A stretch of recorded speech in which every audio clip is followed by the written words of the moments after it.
आइए देखते हैं कक्षा 8 के चैप्टर 1 दहन और ज्वाला का प्रश्न उत्तर। आग लगने पर उसे कई बार पानी डालकर बुझाते हैं। पानी डालने से आग कैसे बुझ जाती है? इस प्रश्न का उत्तर होगा, पानी डालने पर जो जलवाष्प बनती है वह बाहरी वायु की आपूर्ति बंद कर देता है, जिसके कारण आग बुझ जाती है। तो इस प्रश्न का उत्तर मैंने इस प्रश्न में संक्षेप में उत्तर दिया है, आपको ज़्यादा लिखने की जरूरत नहीं है। उत्तर सटीक और संक्षिप्त में हो वही काफ़ी है।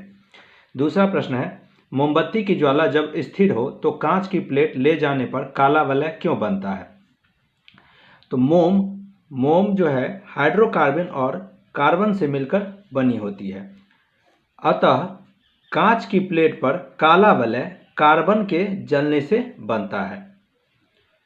तीसरा प्रश्न है कि अगर किसी दुर्घटना में कोई व्यक्ति आग की चपेट में आ जाए तो उसे बचाने के लिए कंबल में लपेट दिया जाता है, ऐसा क्यों?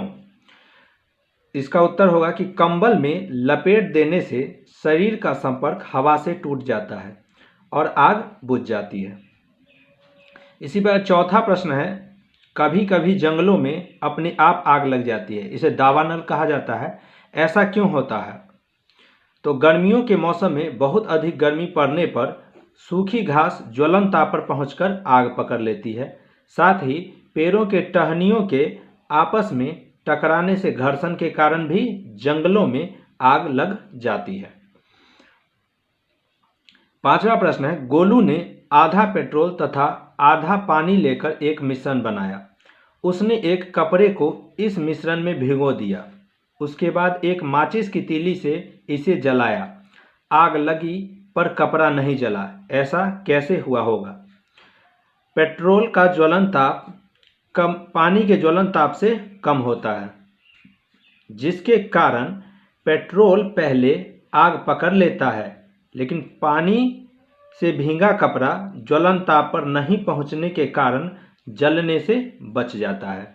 आप इसका स्क्रीनशॉट लेकर उत्तर को लिख भी सकते हैं। आइए देखते हैं छठे प्रश्न को।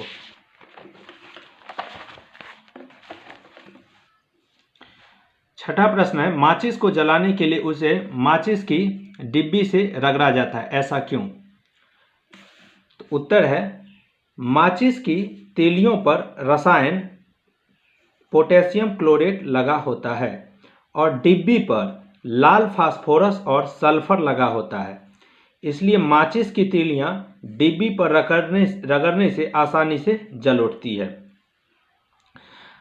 सातवां प्रश्न है कि ज्वाला के तीनों क्षेत्रों को दिखाइए। तो ज्वाला के तीनों क्षेत्रों को दिखाने के लिए आप इस प्रकार से एक चित्र बना सकते हैं। ये एक मोमबत्ती है और यहाँ ज्वाला के तीन क्षेत्र को बनाएंगे। इस प्रकार से चित्र आप स्क्रीनशॉट लेकर सेव कर सकते हैं। ये इसका आंतरिक क्षेत्र है जो कि सबसे कम गर्म होता है और यह काले रंग का होता है। फिर इसका जो दूसरा क्षेत्र होता है वह मध्य क्षेत्र होता है जो कि कम गर्म होता है और पीले रंग का होता है। इसका सबसे बाहरी क्षेत्र जो होता है वह सबसे ज़्यादा गर्म होता है और यह नीले रंग का होता है। तो इस प्रकार मोमबत्ती के ज्वाला के तीन क्षेत्र होते हैं, सबसे बाहरी क्षेत्र, मध्य क्षेत्र और आंतरिक क्षेत्र। अब इसके बारे में विवरण नीचे दिया गया है। बाहरी क्षेत्र, बाहरी भाग नीला और अदीप्त होता है। यहाँ पर्याप्त ऑक्सीजन मिलने के कारण पूर्ण दहन होता है। सबसे अधिक ऑक्सीजन इसी बाहरी क्षेत्र में मिलता है और इसलिए यहाँ पर पूर्ण दहन होता है। यह सबसे गर्म होता है और यहाँ पर इसका रंग कैसा होगा? नीला। बाहरी क्षेत्र नीले रंग का होता है। मध्य भाग पीला, चमकीला और दीप्त क्षेत्र होता है। इस भाग में पूर्ण दहन नहीं होता क्योंकि यहाँ ऑक्सीजन कम मात्रा में मिलता है। मध्य भाग में अपेक्षाकृत बाहरी भाग की अपेक्षाकृत कम मात्रा में ऑक्सीजन मिलता है, इसलिए यह जो है कम गर्म होता है और पीले रंग का होता है।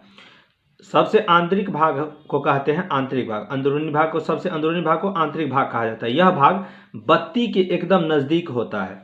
यह काला रंग का होता है क्योंकि कार्बन के कुछ कण बच जाते हैं और यह सबसे कम गर्म का क्षेत्र होता है। जो हमें देखने पर लगेगा कि ज्वाला जो है यहीं से उत्पन्न होती है तो सबसे गर्म क्षेत्र ये होगा, लेकिन ऐसा नहीं है। मोमबत्ती का सबसे दीप्त क्षेत्र होता है बाह्य क्षेत्र और सबसे कम दीप्त होता है आंतरिक क्षेत्र। इस प्रकार ये सातों प्रश्न समाप्त हुए। आप स्क्रीनशॉट लेकर इसका उत्तर लिख लेंगे। जय हिंद।